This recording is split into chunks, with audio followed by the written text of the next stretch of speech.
Hi everyone, I've just got back from Global BirdFair, where I gave a talk about citizen science called Beyond the Binoculars in the Young Conservationists Hub, which was hosted by the RSPB Leadership Foundation, sponsored by Leica and supported by Global BirdFair. Hope you enjoy it. Welcome back to yet another fantastic session at the Youth Conservationists Hub. Henry was here last year, so it's fantastic to have you back. Doing your own session. If you could put on and I'll hand over to you, mate. Hi everyone, and thank you for coming to listen to my talk about citizen science and how it can be a great thing for younger people to get involved with. Exactly a week ago, I turned 12, so please forgive me if I make any mistakes or get nervous. But firstly, I want to thank the RSPB Leadership Foundation for inviting me back this year and letting me give this talk after I was part in the media and conservation panel here last year. So, who am I? My name is Henry Day, but you might know me as Naturetastic with Henry from social media or YouTube. I'm a huge nature lover and love nothing more than sitting down by water and listening to birdsong. When I'm not doing that, I enjoy taking part in projects and surveys. In fact, when I'm older, I would like to work in monitoring and research to support conservation. I'm the Junior Wildlife Ambassador for the Wildlife Trust in Bedfordshire, Cambridgeshire, Northamptonshire, which is just over the border from where we are now. This has led to some amazing opportunities, from speaking at the Store Nature Now March to guiding celebrities around the Wildlife Trust British Rainforest Garden and RHS Chelsea Flower Show. Although, to be honest, I didn't know who they all were. I'm also the Junior Sunset Survey Ambassador for the Bat Conservation Trust National Bat Monitoring Programme. Whoa, that's quite a mouthful of a title. So, as you can probably guess, I love citizen science, and I'm going to tell you all about it and why I think it's a great thing for younger people to do.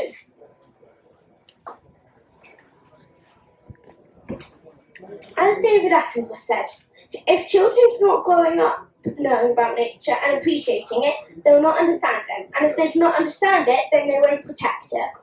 I think citizen science is a great way to accelerate that knowledge and appreciation whilst contributing to the protection of nature.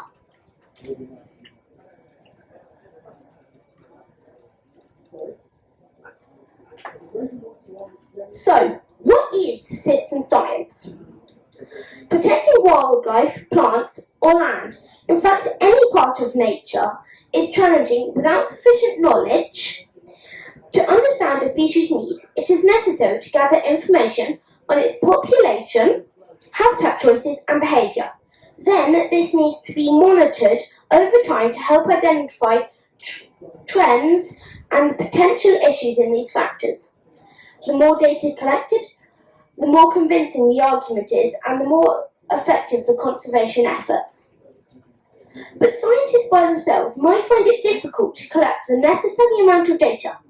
So this is where we can help. Citizen science projects involve volunteers in the data collection rather than professional scientists. While some of the projects may require specialist knowledge, many only need basic understanding of wildlife and training, or identification guides are often provided. Citizen science projects offer an opportunity for anyone to contribute to wildlife conservation whilst gaining knowledge about various species. It is clear that citizen science has significant benefits for nature. Some of these are: volunteers help gather valuable environmental data that can be used for scientific research and conservation efforts. Monitoring wildlife and plant species helps track biodiversity and identify changes in ecosystems. Data collection through citizen science can inform and support conservation projects aimed at protecting natural habitats and species. But I think participating in citizen science also has numerous benefits for you. It can be educational, as you'll learn a lot about your chosen field of interest. People of all ages can come together to contribute and share their wisdom. It can be a great way to meet people who share your interests and make new friends, as it's not always easy to meet other young people interested in conservation. So working on a project together or sharing your experience could be a great start. And we all know that spending time outdoors is good for your physical and mental well-being.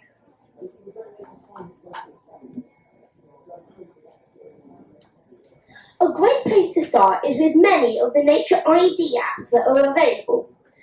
The majority of these will help you with identification whilst contributing to citizen science projects, as the data you collect goes into a database that researchers can use to obtain information on what has been identified, where and when.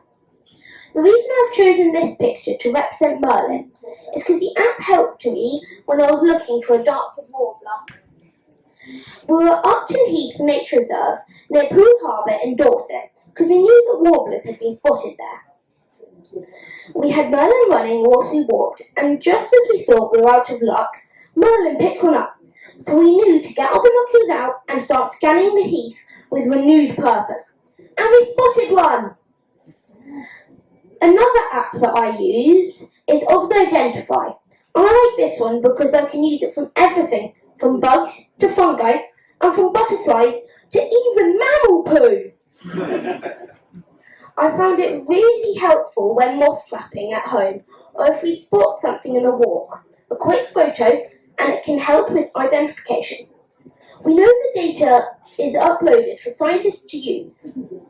We know that the data is being used, as you often get an email letting you know that they have been reviewed or had details added.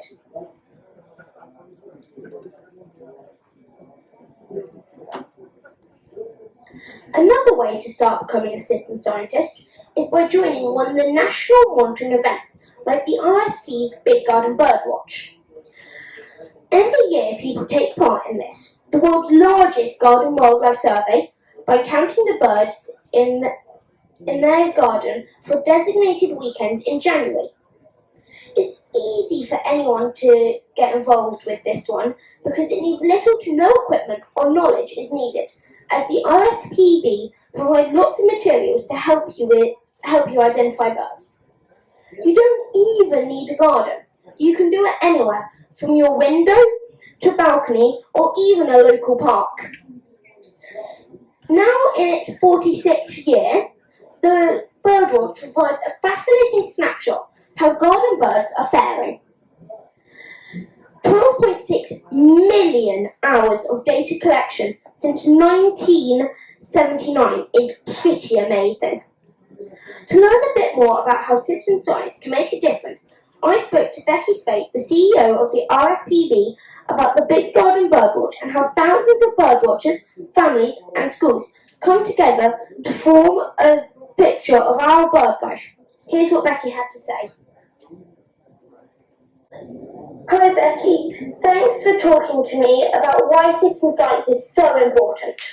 The RSPB's Big Garden Birdwatch is one of the best known citizen science projects. How does the data collected help the RSPB? Okay, so Big Garden Birdwatch is brilliant, I think. And wherever I go, people know about Big Garden Birdwatch. So you're right, it's really big. And the data that we collect gives us a snapshot, really, of what is happening for our most common birds in our gardens. And we basically use that data in combination with lots of other data that gets collected by different bits of science. Yeah. And that gives us a better overall picture of how garden bird species are doing. But I tell you what it's really good at. It's good at just kind of showing up kind of if there's been like a particular decline in a garden bird. So I think, for example, when song thrush really declined, Big Garden Birdwatch really showed that up. So it's good at that. And the other thing it does, I think, is it is a really nice and easy way for people to do a first bit of bird watching that kind of contributes to something bigger. And I think that feeling of contributing to something bigger is really important about Big Garden Birdwatch. So it's great at giving us some science, absolutely, but it's also really, really good at allowing lots of people, some of whom are RSPB members, to connect with nature and really have that experience of contributing to something bigger. So, on that point of loads of people taking part and stuff, would the RSPB be able to collect all this data any other way? Sure. It would be difficult to get that snapshot view, I think, because the point is we do it over one weekend, as you know, so it'll be difficult to get that in any other way. But there's lots of, I think, new technology is quite interesting for kind of this sort of big data type stuff. Yeah. But I don't think that would help us do something like Big Garden Birdwatch, and it certainly wouldn't give people that connection with nature that I talked about. Yeah. How many hours do volunteers contribute to RSPB science projects?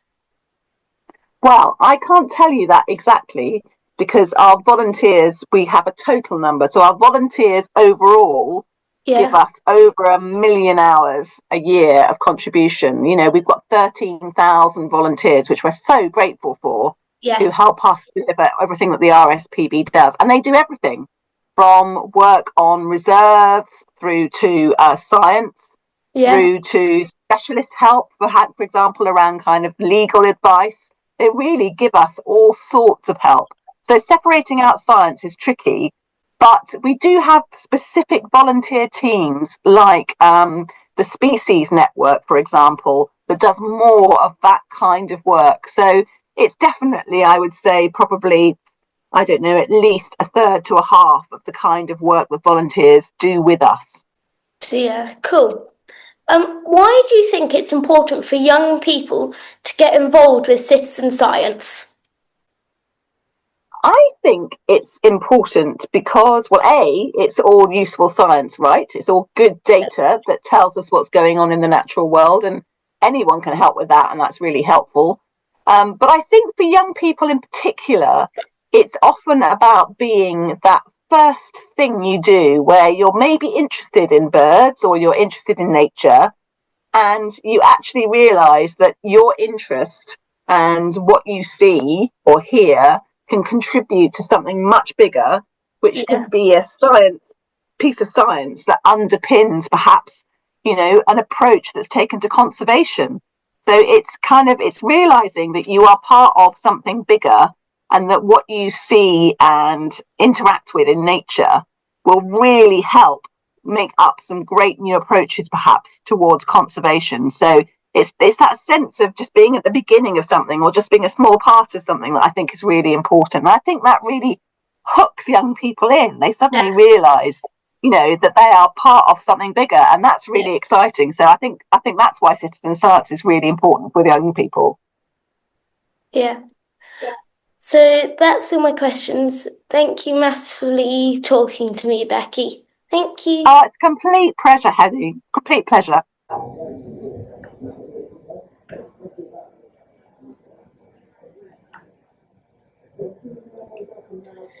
It was great to speak with Beccy and learn a bit more about how the Big Garden Birdwatch, as you can see from these highlights, lots of people take part each year.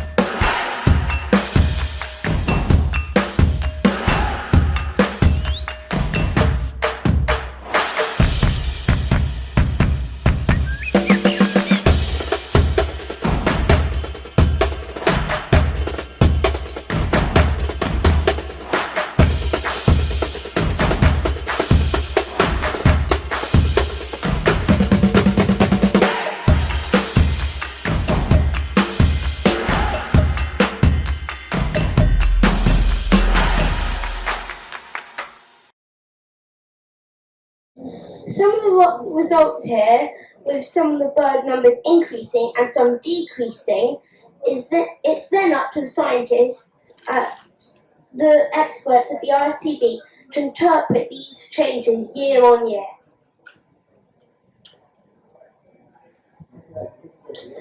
The Bat Conservation Trust, BCT, coordinates a range of citizen science surveys. These surveys are supported by thousands of dedicated volunteers that allow them to monitor the distribution and changes in British bat populations.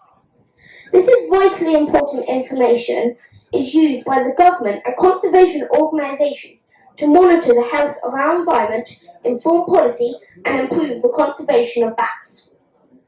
I spoke to Parvathy from the BCT about some of the surveys they offer and how the information gathered helps them with their analysis and also conservation communication. Hello, Parvathy. Can you please introduce yourself and your role? Yeah, of course. Thank you so much, Henry, for having me here with you this evening. I am Parvathy Venugopal, and I work as the National Bat Monitoring Program, or NBMP, Survey Officer for the Bat Conservation Trust. So my main role is to organize our different bat surveys, manage our volunteers and help them with any sort of, give them any support. Like you do as being our Sunset Survey ambassador, so just like communicate with you guys. Yeah. Can you tell us a little bit about the National Bat Monitoring Programme? Yeah, of course. So the National Bat Monitoring Programme is actually officially the longest running multi-species mammal citizen science program.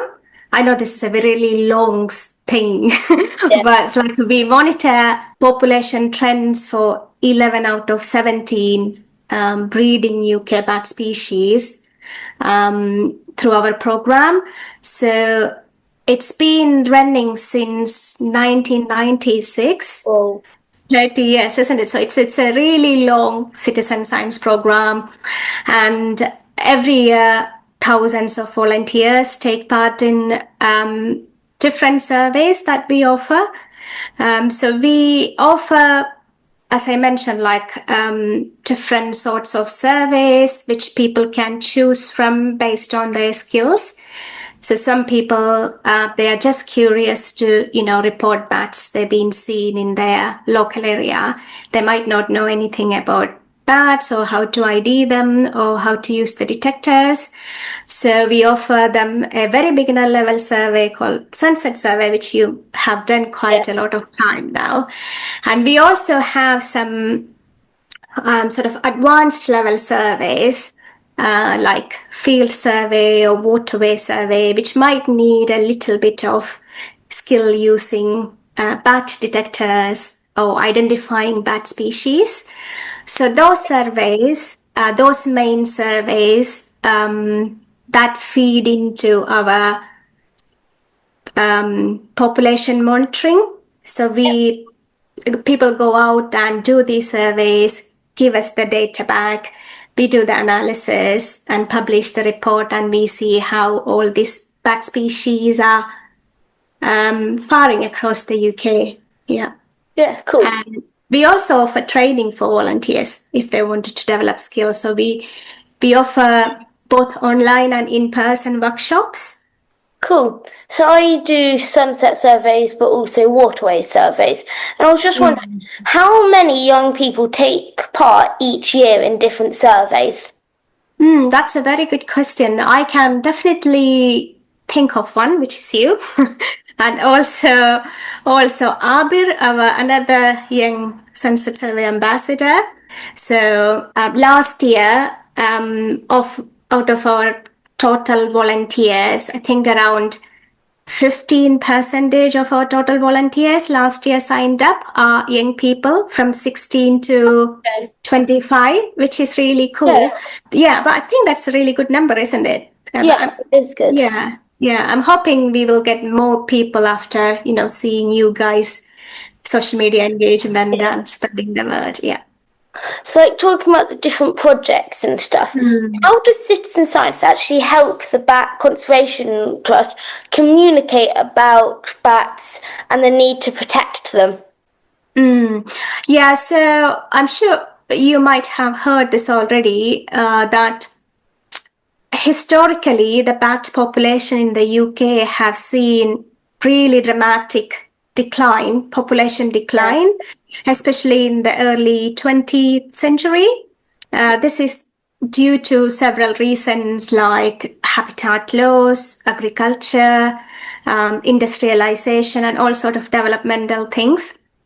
But luckily, with the help of the legislation and of course this monitoring, I said this program started since 1996. So that we've been monitoring this, and that really helped to bring some of the populations showing positive trends or stable trends. So I'll give you an example. So I mentioned that all the data that we collect through these different surveys that go into a report, which is called the National Bat Monitoring Program Annual Report, and we publish it, as it says, every year. So last year's report, 2024 data, that suggests that 5 of our species, like great horseshoe, lesser horseshoe, common pipistrelle, soprano pipistrelle, and nutcracker bat, they all showing positive trend. Their population is going up, which is really good. And 6 of the other species, including Dobentons and your waterway survey, Dobentons and brown long-eared bat, their population is stable across the UK, which is again good. But having said that, our analysis also showed that little bit of concern of some species. So for example, the brown long-eared ones, I'm sure like many people love brown long-eared because of the really long ears.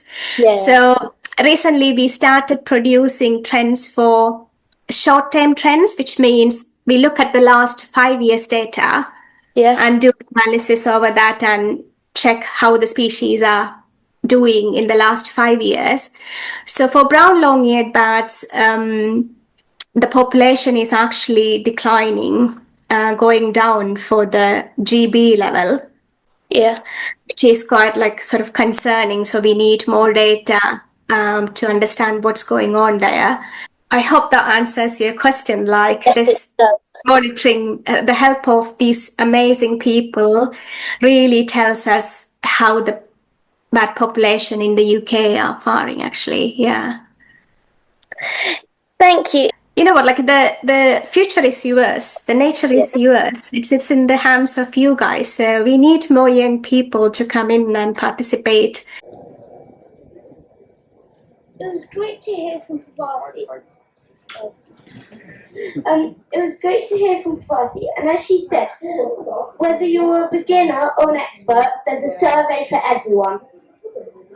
Some of these even involve them sending you a passive acoustic monitoring recorders which record the sounds in your environment, then send them back for data collection.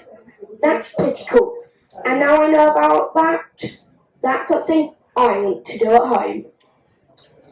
I already participate in a number of surveys for the BCT. The first one I started with was the Sunset Survey. This survey is ideal for you if you don't have previous bat surveying experience. It's also a perfect opportunity to get together with family and friends and discover bats and other nocturnal wildlife in your local area. Simply head out at dusk, or you can do it before dawn. I'm more of a night owl than an early bird, so I'll rather stay up late to do it. And it means you might get a midnight snack.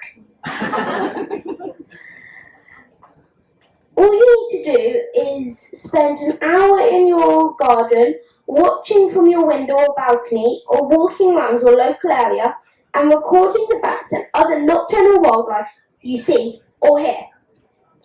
Once you've gained some experience with bats surveying, you can then progress to something like their waterway survey. I do this along my local river and it's a great experience. Not only because you're helping the BCT, but I've had some amazing, if not a little scary, encounters with nocturnal wildlife, including baby badgers bursting out of the undergrowth beside me and running along the path to the other bit of vegetation. Here's a short video to give you some more information about an example of citizen science that needs a little bit more knowledge and helps develop your monitoring skills. Welcome to the National Bat Monitoring Programme's Waterway Survey. This video will show you what it's like to take part. You will be surveying 2 evenings in August. If you're relatively new to bat detecting, this is an excellent survey to get involved. Once you sign up to participate in the Waterway Survey, you will receive your survey pack. You will also need a tunable bat detector for this survey to identify Daubenton's bats, a species closely associated with waterways. Carry a torchlight for your safety and using it sparingly to help identify Daubenton's bats. Here's an example of a route you would follow for your survey. You will walk a 1 kilometer stretch along a waterway with 10 stopping points. At each stopping point, you will record any Daubenton's bat passes. Before starting your survey, ask a friend to join you for your safety. Before starting your survey, note down the time, temperature, and weather conditions on your survey form.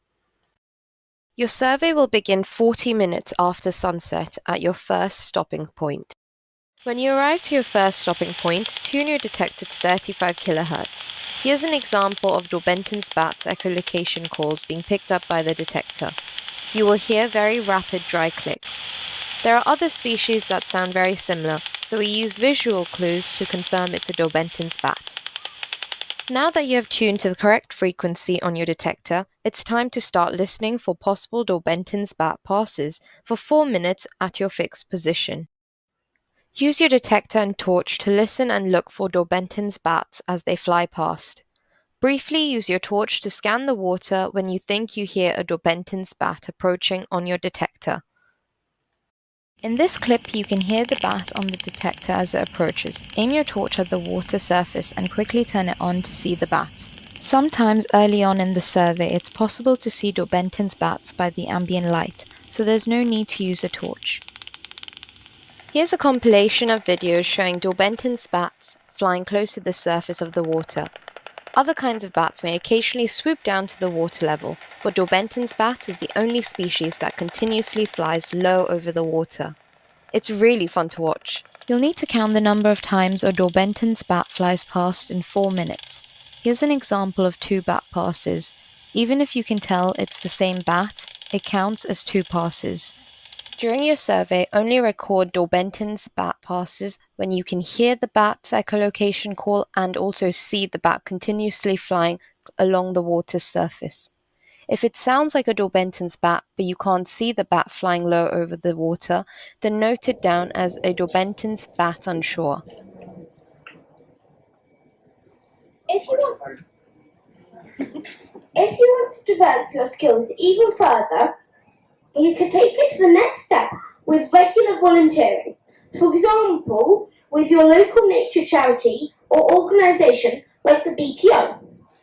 I volunteer at the Great Fen with the Wildlife Trust, and I have been involved with all kinds of projects, from waterfall surveys, mostly counting poo, to looking for glowworms in the dark and everything in between, including stone chat colouring surveys and bat surveys, moth trapping, and checking bird acoustic and trail camera recordings.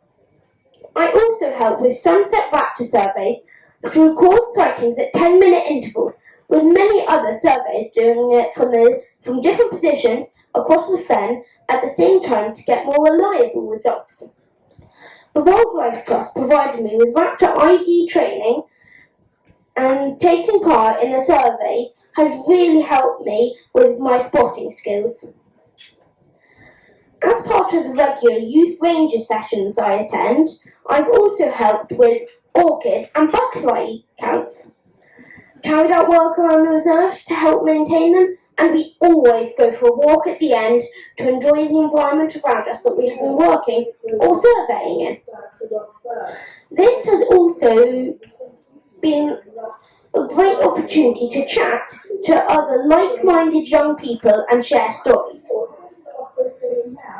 All of this experience in the field has helped me learn survey skills, identification tips, and increase my knowledge of conservation projects in my local area so I can share them with others to engage them helping nature. I spoke with Henry Stanier, who is the Research and Monitoring Officer at the Great Fen, to ask him about volunteering. Henry's been a great mentor to me, and I definitely want his job in the future, so it's like he's training me up.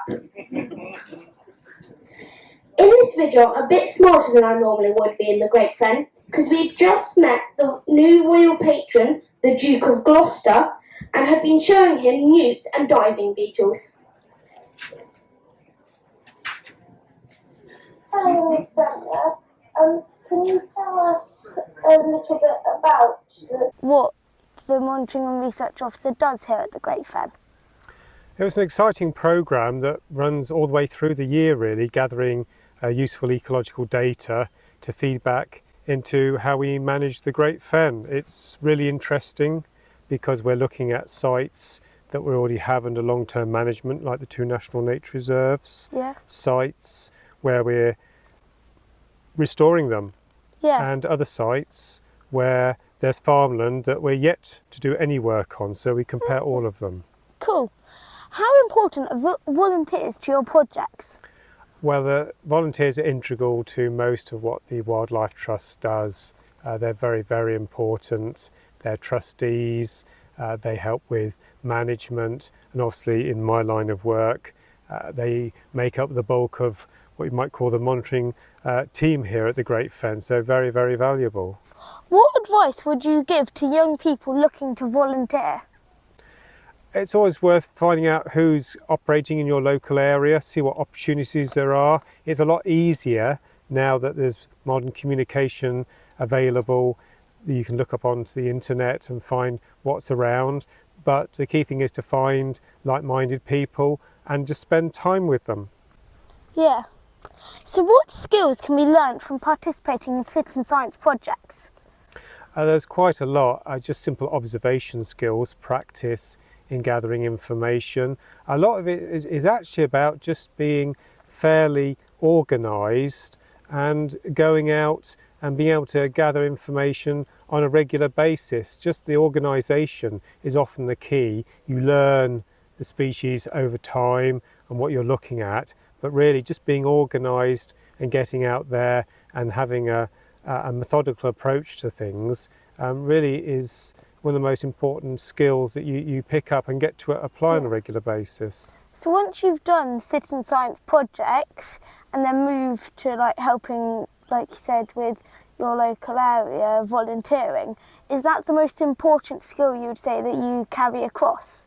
Or it's a very useful one, yes. I mean, here at the Great Fen, we like to invest a lot of time in our volunteers. They're part of the team, and so we want to develop their skills over a long period of time. So we have a big programme of activities, monitoring activities that are taking place all the time, so that you can just keep practicing your skills and develop them, because you can do projects on and off now and again, but once you get into regular activity, regular volunteering, then it's a completely different landscape in terms of getting involved in your natural world, for example, because you just spend a lot more time there and just learn so much more. yeah. Thank you for speaking to me, Henry. No problem.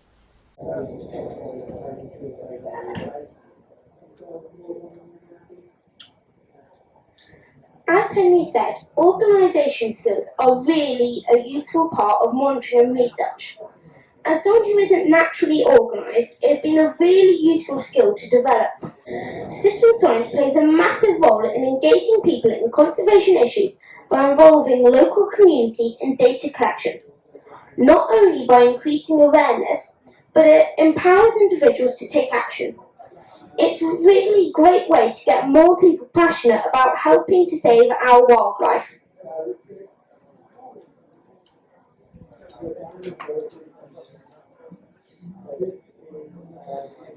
To close, I would like to finish with another quote from David Attenborough. In my mind, you can never have too many David quotes. An understanding of the natural world and what's in it is not only a source of great curiosity, but great fulfilment. So what are you waiting for? Get out there and become a citizen scientist.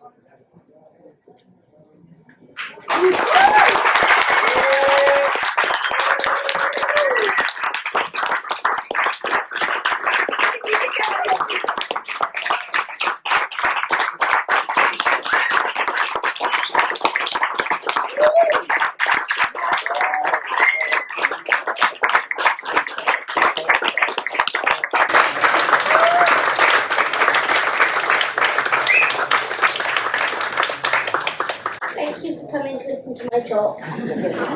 Well, all the thanks are ours, Henry. I think that we can all agree that's a fantastic insight into citizen science, how we can all get involved. You're a true leader and a true role model for all of us. Would you be happy to answer any questions that the audience might have? Yeah. Yeah? Any questions for Henry? As someone who doesn't do as many of these surveys, you've definitely inspired me to do more. What would you say has been your favourite that you've done that you'd highly recommend that other people do? Particularly for you, I think volunteering is really a good thing, just gaining that experience. But also the basic things like I mentioned, the apps, they're just really useful because they contribute loads and they're just an easy thing just whilst you're out on a walk to go do. Love it, thank you.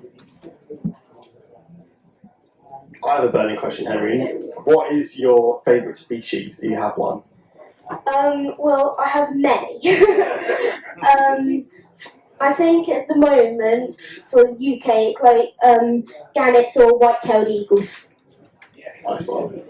Any other questions?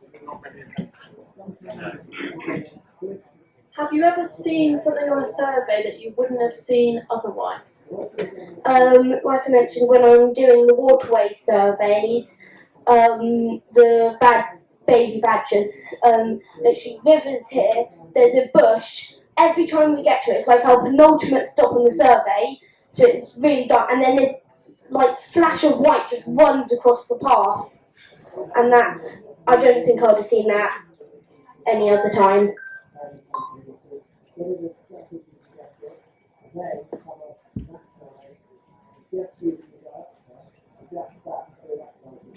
Hi Henry, as you well know, I'm very keen on getting young people involved. What advice would you give for someone young to get their mates involved too? Just talk to them all the time. Until they say, oh for goodness sake, I'll just come with you then. Yeah.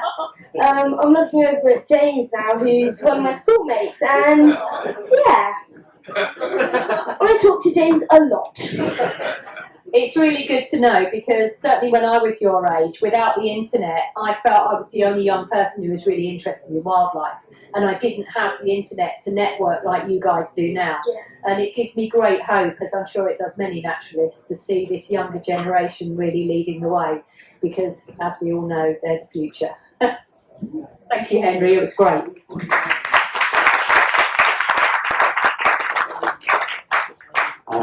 Hi Henry. About 7 years or so ago I volunteered with the RSPB up at Loch Garten where the ospreys nest. Now it's ironic, I'll just put this in, it was the first year when I was there since 1953 I think from memory that no ospreys nested at the site. But I thoroughly enjoyed it, was in my element, had a wonderful time. Have you ever been to the Loch Garten or the Cairngorms at all? Yeah, when I was really young, but I'd love to go back and see it when I'm a bit older. Any other questions? Right, I think if you could join me in another round of applause for Henry, that's amazing.